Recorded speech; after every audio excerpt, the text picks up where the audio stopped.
అయినా ఆవిడ మాట నువ్వెందుకు వినాలంట? నువ్వంటే ప్రతి విషయంలోనూ కోపడుతున్నారు. ఇప్పుడు నీ వల్లే ఆ కాంపిటీషన్లోకి వెళ్ళాడన్న విషయం వాడికి తెలిస్తే నీ మీద పాజిటివ్ కార్నర్ వస్తుంది కదా వదినా.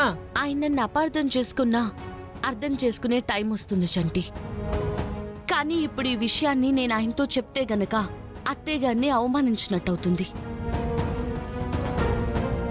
అయినా నేను హెల్ప్ చేశానన్న విషయం ఆయనకి తెలియడం తెలియకపోవడం ఇంపార్టెంట్ కాదు.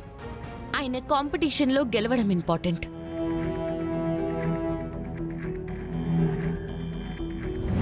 పల్లవి కారణంగానే చరణ్ కాంపిటీషన్లో పార్టిసిపేట్ చేశారన్న విషయం చరణ్కి తెలియనివ్వకుండా దాన్ని భలే లాక్ చేశారంటీ.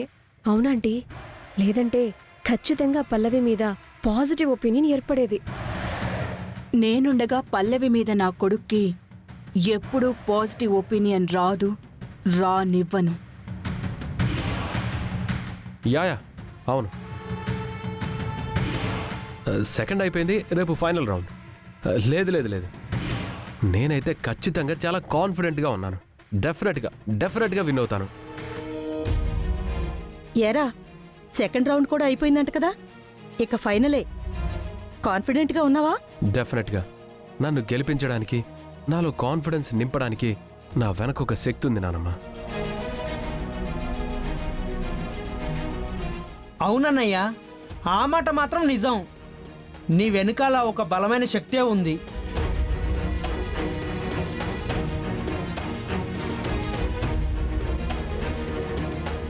సరే అమ్మా, మీ ఆయనకి రేపు ఫైనల్ కాంపిటీషన్. దగ్గరుండి వాడికి కడుపు నిండా అయినా పెట్టు. నాకేం అవసరం లేదు. నాకేం కావాలో మా అమ్మ చూసుకుంటుంది. కరెక్ట్గా చెప్పావు నాన్న. ఏంటే కరెక్ట్గా చెప్పేది? అసలు పల్లవి లేకపోతే వాడు కాంపిటీషన్లో ఇంతవరకు వచ్చేవాడా?